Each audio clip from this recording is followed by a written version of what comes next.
Oh, man, we honor Kobe Bryant. The ceremony is beautiful. Joel Embiid wears number 24. He scores 24 points in the game. How it couldn't be more perfect than this. Are you kidding me?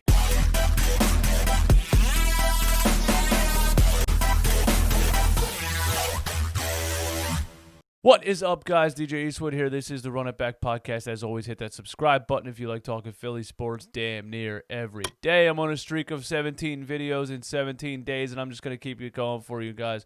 Now, you know how sad I was about the Kobe Bryant thing, and I just started kind of getting over it and feeling a little bit more lively today. Lively? Is that a freaking word? I don't know. Lifelike. And then I realized, crap, the Sixers are probably going to honor Kobe Bryant at the Sixers game tonight, so I'm going to have to deal with this all over again, and that's selfish of me to say because obviously we all owe it to him, and, we got to suffer through these things, even though it just keeps reminding us of how sad it is. But the ceremony was beautiful. They had the number 33 on the court for his Lower Merion High School number. They rang the bell 9 times to honor the 9 victims. All the Sixers players had either number 8 or number 24 on for warm-ups. Joel Embiid called Bobby Jones to ask permission to wear the number 24 in the game. Joel Embiid goes on to score 24 points in the game, and his 24th point came from a baseline turnaround jumper that looked like Kobe Bryant's style of jump shot. That was his 24th point, man. Come on, man. And just to make you guys even more sad, after the game, I wasn't looking at the TV at one point, and my 4-year-old son said to me, he said, "Dad, the basketball man fell asleep." And I'm like, "What do you mean the basketball man fell asleep?" He said, "The basketball man fell asleep on the chairs." So I rewind the TV to see what he's talking about, and here it is. Yeah, sorry to bum you out again, man. All right, what I mainly saw in this game, man, was... First of all, the Warriors can beat teams, okay? Let's not act like they don't have some decent players on their team. They got D'Angelo Russell, they got Draymond Green, and they got Alec Burks, who hit like a million wide-open threes against us. They beat the Houston Rockets on Christmas Day. I just remember that, like, off the top of my head. So if you slouch on them, they can score points, especially if they get hot from three. So, it was a little bit of a back-and-forth battle. Brett Brown has a lot of things to figure out when it comes to fit, man, with Zaire Smith coming back, coming up from the G League, Joel Embiid coming back. The main thing that I hated, and you guys that watch my channel already know this, I hated the fact that Joel Embiid came back and Brett Brown played Al Horford next to him to start the game. I can't figure out why this dude is so obsessed with 2 centers, man. I know you paid him. I know that. But dude, the analytics, all the numbers point towards it. The eye test, it's just clear as day that our starting lineup is the least efficient lineup we have. Just stop playing Horford next to Simmons and Embiid at the same time. I'll never understand it, okay? So he puts Horford and Embiid out there, takes Matisse Thybulle out of the starting lineup. It's just so...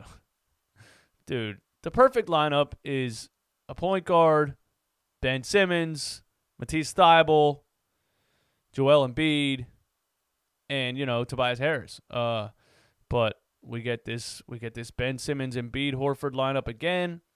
It's not efficient. I'll show you the numbers right here. You can look at it. Here's the numbers with Embiid and Simmons on the floor. Here's the numbers with Embiid and Simmons on the floor without Horford. I mean, it's just not rocket science, okay? So, Embiid goes off the floor, and then we run Ben and Horford for a while, which is successful. And then Simmons goes off the floor, and Neto comes in, and it turns into the Neto game. And Howell Neto had 15 points in the second quarter. He had 19 points in the game.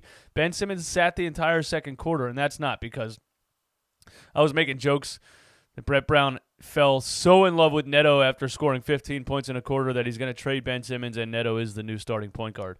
But that was a joke. It was just the fact that I think Ben Simmons was playing so many minutes in the past couple of games with Embiid out. He was playing like 41 minutes a game, so Brett probably figured if Neto's going off in the second quarter, we'll give Ben a nice chunk of rest here, and then we'll have him nice and fresh for the second half, and that's what happened. The first quarter, when we started Al Horford with Ben Simmons and Embiid, like that's supposed to be this lethal defensive lineup. That's why we signed Horford, and it was just bad. It wasn't good at all. There was no defense at all. It wasn't even not elite. It wasn't good. Al Horford got backdoored more than Alexis Texas, man. Like backdoor, backdoor, backdoor, backdoor. Marquise Chris had 100 dunks in the first quarter to honor Kobe Bryant, I guess. I mean, it was really bad, man. The pick and roll defense and the backdoor cuts, it's just, I don't know what happened to Al Horford. I don't know. He doesn't fit offensively next to Simmons and Embiid, and he gets beat defensively, and it just looks bad, man. We're down 8, and then we get the 3 center lineup off the floor and bring some guards onto the floor, and we come back. I had a mini heart attack when Joel Embiid grabbed his knee after that one play in the first quarter. That was not fun. Zaire Smith played nice defense and created his own mid-range shot in the first quarter. I enjoyed that very much. He missed it, but I liked it because it looked like a basketball play, and we don't have a lot of players that, get in the lane and do a little step-back jumper. I know Brett Brown hates it because he just wants people to shoot threes the whole game, but I enjoyed it as a basketball fan, and that'll fall for him definitely moving forward.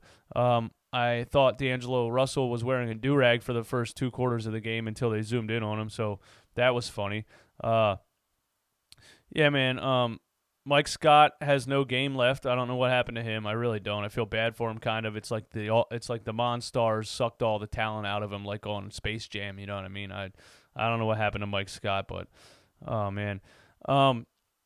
Ben has had so much success with a point guard next to him. I thought that Brett was going to bring Ben back with Neto on the floor and run that kind of lineup, and he never did it because he's just forcing this Ben Simmons point guard thing. So it's either Neto on the floor or Ben on the floor. But Ben's game opens up when he's the screener and roller with a point guard. But Brett won't do it. So they struggled at times against the worst team in the NBA. Is this the worst team in the NBA? One of the worst teams in the NBA, whatever. But they pulled it out in the end, man. Ben was aggressive in the third quarter. He went straight at Draymond Green's face at one point that I loved. Just saw him, took him right to the rim, Euro step reverse. I loved it. Then he had an alley-oop to Zaire Smith. Then he had came back down and got a steal on the other end, ran the break again, took on 3 defenders and finished it. Should have got a foul call. I mean, he was a monster once there wasn't any centers on the floor. I mean, give the guy space. Give Embiid space. Give Simmons space. Stop clogging the floor with centers, man. Get Al Horford the hell out of here. I can't handle it anymore. You can run Ben and Horford. You can run Ben and Embiid. You can even run Horford and Embiid with Neto. But you can't run Ben Simmons, Al Horford, and Joel Embiid. Stop it. The experiment failed. It's done. This team has the skill and the players to win. It's all about if Brett Brown can actually put the right players together on the floor, and he's obsessed with this 3-center lineup. And I call it a 3-center lineup because Ben Simmons is a point forward and a point center. He's a power forward and a small ball center who can handle the ball. He needs a point guard. I don't care for Raul Neto that much, but I would be happy if you would just put Raul Neto next to Benny. He's played with a point guard 3 times this season, and he has 3 30-point triple-doubles, man. I can't believe I have to keep saying this. The Warriors got way too many wide-open threes. Alec Burks got a lot of them. We don't play good pick-and-roll defense. We don't. We leave guys wide open all the time. We were lucky that this was the Golden State Warriors, and they're tanking, or this could have been bad against somebody else. Man, it's the same things over and over with this team, but I like the fact that he left Raul Neto in the second quarter and let him go to work and give Ben some rest. It's frustrating to watch because he's running 2 lineups, 2 separate. You have to run 2 separate lineups basically the whole game. You have to run Embiid, and then you have to run Simmons. But Brett doesn't get that Horford is the one that needs to not be on the floor with those 2. I can't say it enough. Stop doing it. Tobias Harris had a nice game. Hit some shots, hit some wide-open threes, got in the lane, drove to the basket a couple times, had a nice drive and dunk where Steve Kerr called a timeout because the Warriors completely quit playing defense. But yeah, the story of the game is Embiid wearing number 24 scores 24 points on a Kobe Bryant turnaround jump shot. It was just beautiful. Shake Milton. Let's talk about Shake Milton for a second, man. Shake Milton's looking like a nice ball handling guard that we need. I guess he's a point guard. You know, he's listed at shooting guard, but I guess he's a point guard. At least there's a guard on the floor. At least there's one guard on the floor. You know, it's Ben Simmons, Joel Embiid, Al Horford, and Tobias Harris. There's 4 forwards on the floor, man. That's never going to work. Brett's got to let this go. He's got to let this go, man. Get it. It doesn't even have to be Neto. If you want to start Shake Milton, I'm fine with that. He looked okay as a ball handling guard. Get Horford off the starting lineup. Put Matisse Thybulle back in there and put some damn space on the floor, man. Bring Horford off the bench, but he won't do it. I'm tired of seeing this 3-center lineup, dude. I'm tired of seeing it. You guys let me know what you think, man. Zaire Smith, man. Zaire Smith looked good. Man, the Warriors they're tanking. And, you know, we beat them. It was a nice Kobe Bryant ceremony. It was beautiful. Ben had Kobe written on his shoes, R.I.P. GG. It was the Neto game. The Warriors collapsed in the fourth quarter. Then they tried to do hack-a-Ben, and I got to shout out Ben Simmons for this. They tried to do hack-a-Ben, and he hit 4 free throws in a row, and he was 9 for 10 from the line. So there's potential there.